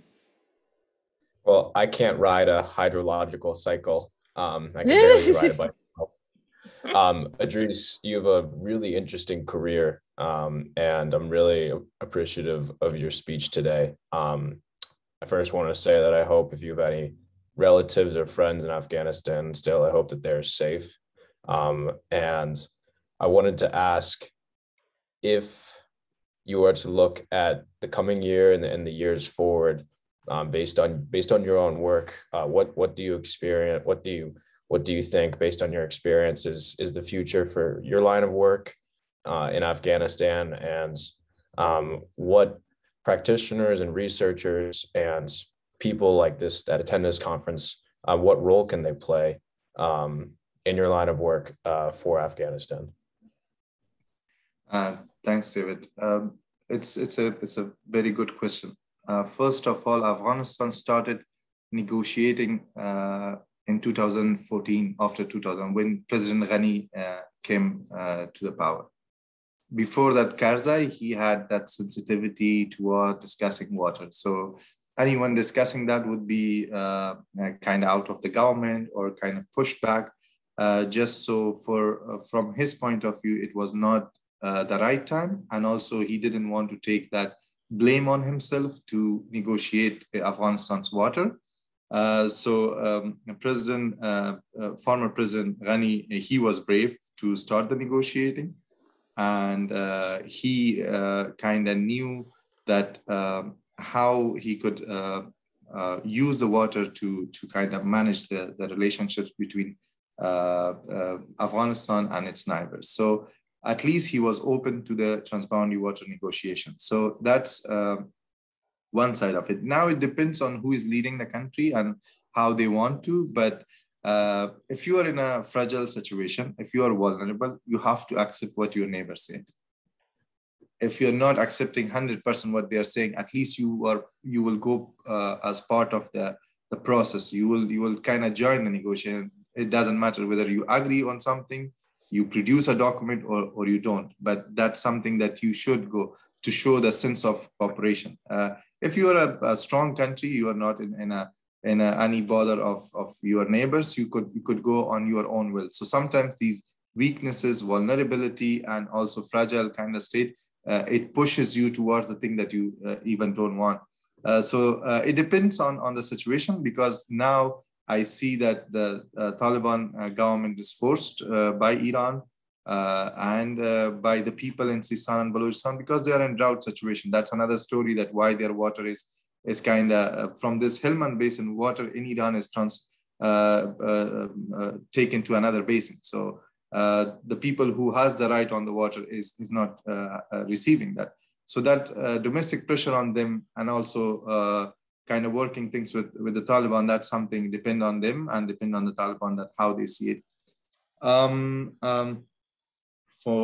I think if that was a question, the second part I forget, sorry, if that was about my role, I think, yeah, the platform you said. So I would go with the same kind of education that I have and experience. I will explore more in this area. But I will give you an example. I also, that's the big proud thing for me, is that I manage an MOU between Afghanistan and Tajikistan. I wrote that from the draft and we agreed it on the technical level. I wish I could sign that, but my minister signed it anyways. That's how it works. So that was the first MOU between Afghanistan and Tajikistan on environment. So we call that environmental cooperation, which we covered the data information exchange, expertise exchange, study tours, and these stuff. So I just wanted to start something, and that helped and that happened just because of the nature of the negotiation. I knew that though it was very difficult, but with the support of UNEP, we did that. So when you have a neutral kind of agency and the topic is neutral, environment is not like water. So water is very more sensitive than compared to environment. So at least with the UNEP support, we could do that. And we signed that in 2019. That MOU still exists. And my last trip from Afghanistan was on the same MOU, that we had a study tour through that MOU. And we went to Tajikistan on 14 and 15, the government collapsed. But that time I was working for the UN office. So yeah, so that they're really helpful, but depends on the topic and the context of the situation and the situation of between two countries. Yeah, over. Sorry, Léna, if I took too long. No, please don't be sorry. This is very interesting, and thank you for waiting until the end to share all your experience with us. If there are no more burning questions, maybe we can wrap up, because we are. Diego, you had raised your hand, maybe? No, or that was okay. So thank you everyone for having stayed for 3 hours with us, talking about water diplomacy. I heard several interesting words that came up in an equation that I did once. I was asked, what is political will?